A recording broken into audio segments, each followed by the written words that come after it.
죽으실 때에만 해가 빛을 잃고 그 온 세상이 캄캄해졌죠. 이제 그게 뭘 의미하느냐? 그 죽음이 초자연적인 그 죽음이라는 거예요. 그러니까 그 왜 그 마지막 3시간 동안 그 예수님이 아침 9시에 십자가에 달리셨습니다. 아침 9시에. 그래서 오후 3시까지 십자가에 달려 계셨죠. 그러니까 이제 아침 9시부터 정오까지는 그 이제 십자가에서 예수님이 하신 말씀이 있죠.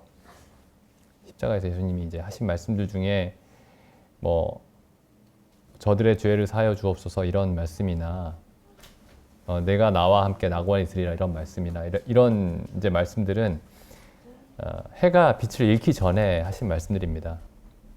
근데 해가 빛을 잃고 나서 이제 예수님이 하신 말씀들은 나의 하나님 어찌하여 나를 버리셨나이까. 이런 말씀들이 이제 해가 빛을 잃은 이후에 이제 하신 말씀들이에요.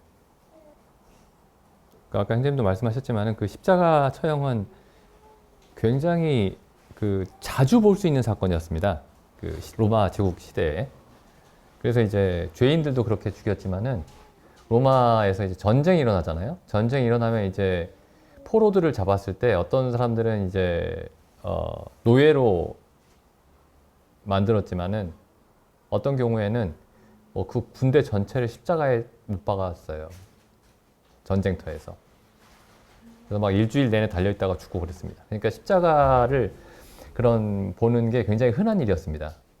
그러니까 아까 형제님도 말씀하셨지만은 그 십자가의 육체적 고통이 그걸 뭐 가볍게 여기자는 얘기는 아니고, 근데 그 예수님이 그 기도하셨을 때에 예수님이 3번 기도하시죠. 아버지여 할만하시거든 이 잔을 내게서 옮기시옵소서. 3번 기도하십니다. 그리고 이제 성경이 그렇게 얘기하고 있죠. 땀방울이 핏방울처럼 되었다. 그 기도는 예수님만, 그것도 예수님의 생애에 단 한 차례만 그렇게 하실 수 있는 기도입니다. 단 한 차례. 그 기도가 어떤 기도냐면은 진노의 포도주 있죠. 그 요한계시록에 나오죠. 하나님의 진노를 가득 담은 잔. 그 예수님이 그걸 받아 마셔야 됩니다. 그거 피하게 해달라고 하신 거예요. 예수님이 이걸 피하게 해주십시오라고 기도하신 게 딱 그 한 번이었습니다. 그런 적이 없으셨죠? 그러니까 우리는 그게 어떤 건지 상상할 수가 없습니다, 사실.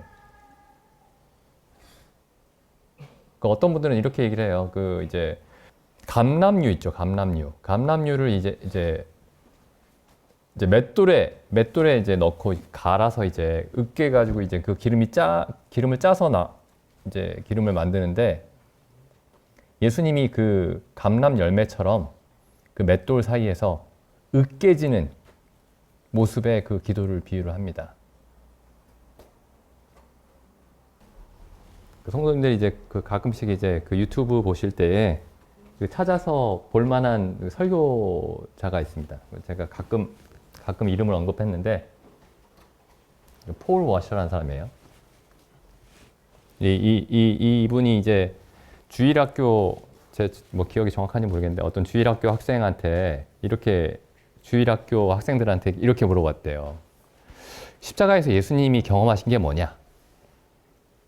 십자가에서 예수님이 경험하신 것이 뭐냐? 라고 물었는데 그 어린애들 중에 한 명이 이렇게 대답했답니다. 제가 써볼게요. The wrath of Almighty God. 번역하면은 wrath가 진노죠. 예수님이 십자가에서 경험하신 게 뭐냐? 그 십자가의 그 고통입니다. 못, 옆구리 창자국, 채찍, 그런 게 아니고 진노. 누구의 진노냐? 하나님의 진노. Almighty가 뭐죠? Almighty. 이거 영화도 있죠. Mighty가 might이 힘이란 뜻입니다. 힘. 그 all은 전부란 뜻이죠. 전부. 그래서 이게 전능하신이에요. 전능하신. 전능하신. 예수님이 십자가에서 경험하신 게 뭡니까? 이렇게 물었더니 어떤 꼬마애 하나가 손들고 일어나가지고 전능하신 하나님의 진노입니다. 그냥 하나님의 진노도 아니고 전능하신 하나님의 진노. 그러니까 하나님이 그 모든 능력으로 쏟아 부으신 진노. 그러니까 예수님이 정말 두려워할 수밖에 없었겠죠. 하나님의 모든 지혜와 능력으로 그 진노를 예수님께 쏟아 부은 겁니다. 근데 그게 본래 내가 받아야 하는 진노였다는 거죠. 십자가의 마지막 12시부터 정오부터 오후 3시까지 일어난 일이 무엇이냐를 이해하는 게 굉장히 중요합니다. 거기서 시작이죠. 기독교가 거기서 시작입니다. 하나님의 구원이 거기에서부터 시작이죠.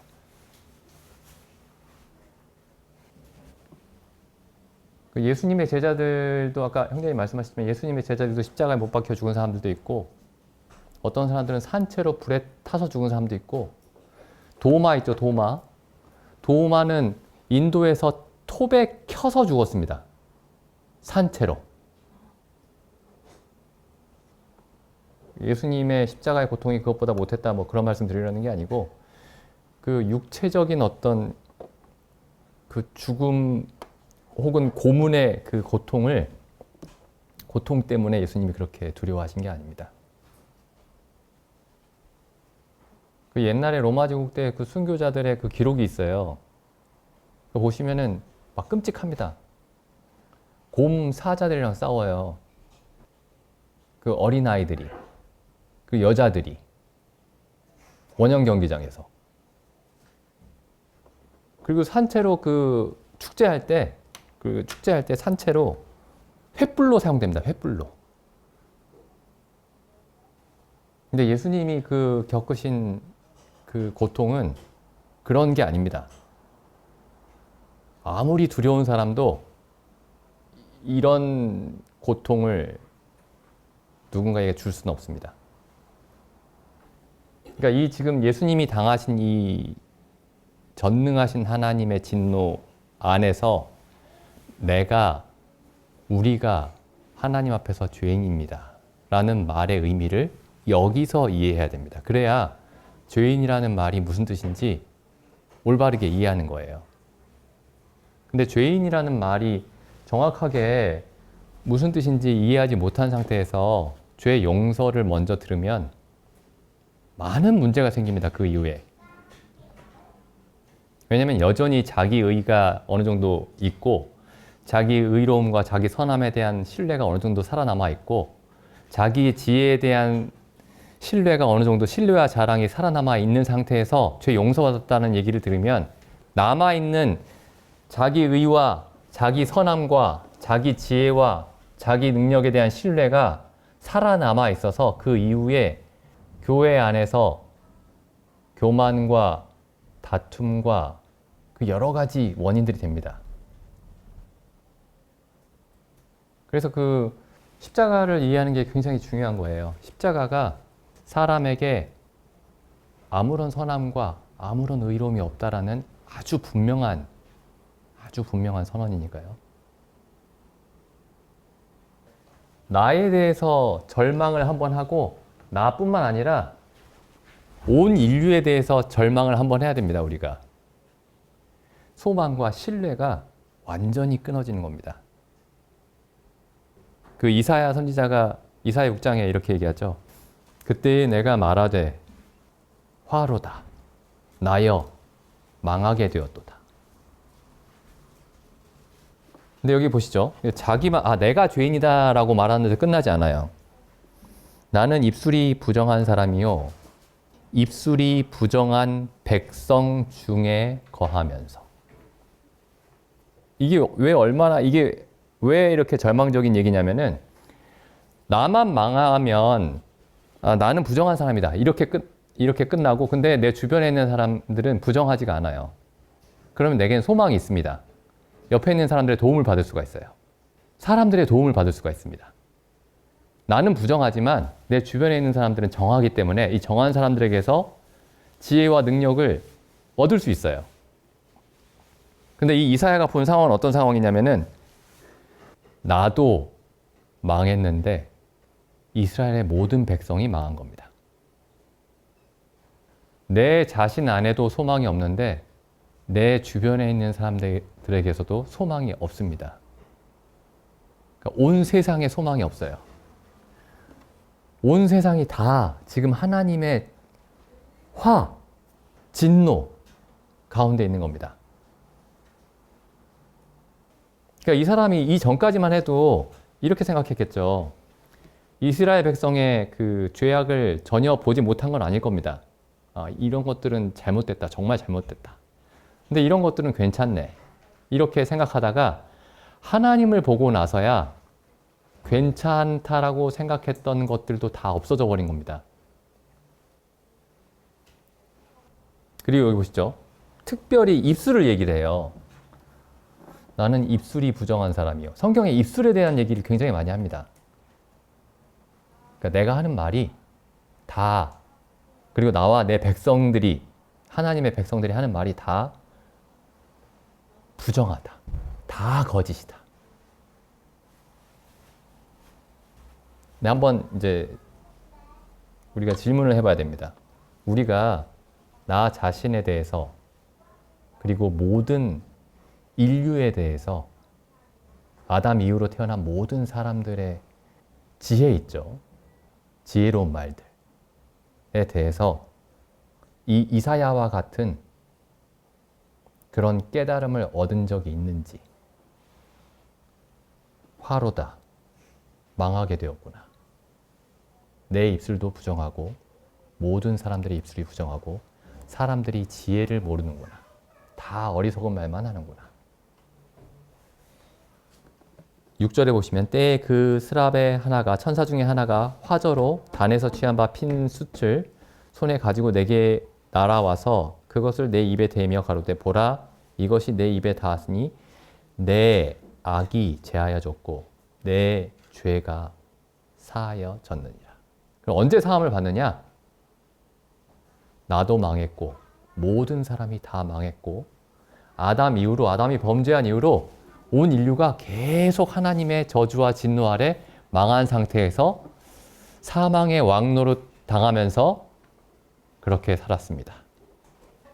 그때에 하나님이 십자가에 달리신 그리스도를 통해서 우리의 죄를 용서하셨다는 그 말의 의미가 그때야 올바르게 이해가 됩니다. 그리고 나서 복음도 전할 수 있죠. 8절 내가 또 주의 목소리를 들은즉 이르시되 내가 누구를 보내며 누가 우리를 위하여 갈꼬 그때 내가 가로되 내가 여기 있나이다 나를 보내소서. 이 사람이 어떤 상태에서 복음을 전하러 가느냐면은 나는 이 백성들보다는 좀 나은데 구원을 받았어요. 나는 이 백성들보다는 조금 깨끗한 상태에서 그렇지만 죄가 좀 있으니까 그래도 죄 사함을 받았고 이제 정말 이 나보다 훨씬 열등한 사람들에게 복음을 전하러 간 게 아닙니다. 그러니까 지금 이 이사야의 어떤 심정을 좀 생각을 해보시면은 화로다 나여 망하게 되었다 라고 얘기하면서 자기가 지금 자기 자신에 대해서도 이렇게 얘기하지만은 이스라엘 백성 전체에 대해서도 이렇게 얘기하는 거예요. 그리고 그런 사람들에게 전하러 갑니다. 그런 사람들에게. 여기까지만 읽어보죠. 이제 이사야 6장을 봤으니까 6장 9절에 보시면 뭘 전합니까? 하나님이 당신을 사랑하십니다. 를 전하는 게 아니고 이게 기쁜 소식을 전해야 되는데 뭔가 그래도 이 절망적인 상황이잖아요. 그러니까 이제 희망을 전해야 되는데 뭘 전하라고 보내시냐면은 6장 9절에 여호와께서 가라사대 가서 이 백성에게 이르기를 너희가 듣기는 들어도 깨닫지 못할 것이요 보기는 보아도 알지 못하리라. 잘 들어보세요. 깨달을 수 있습니다. 이렇게 전하는 게 아니고 듣기는 들어도 깨닫지 못할 것이요. 보기는 보아도 알지 못하리라. 이 백성의 마음이 둔하게 하며 그 귀가 막히고 눈이 감기게 하라. 이게 하나님의 메시지입니다. 하나님이 당신을 사랑하셔서 이제 다 잘 될 겁니다. 천국 갈 거예요. 이렇게 말씀하시는 게 아니고 우리 자신이 얼마나 절망적인 상황에 있었고 또 우리가 복음을 전한다라는 게 얼마나 절망적인 사람들에게 복음을 전하고 있는지 성경을 통해서 좀 생각을 해봤으면 좋겠습니다. 어쩌면은 어떤 면에서는 굉장히 침울하게 살아야 돼요, 원래는. 물론 성경에 기뻐하라는 말씀이 있죠. 근데 성경에 기뻐하라는 말씀은 어떤 상황에서 기뻐할 수 있냐면은 완전히 절망적인 사람에게 기쁨이 있는 겁니다. 세상에서 세상에 하나님의 말씀을 듣고 이해할 사람이 전혀 없구나. 나도 그런 상태였는데 하나님이 기적적으로 나에게 하나님의 은혜를 알게 하셨구나.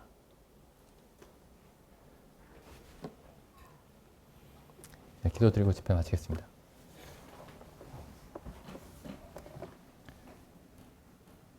하나님 아버지,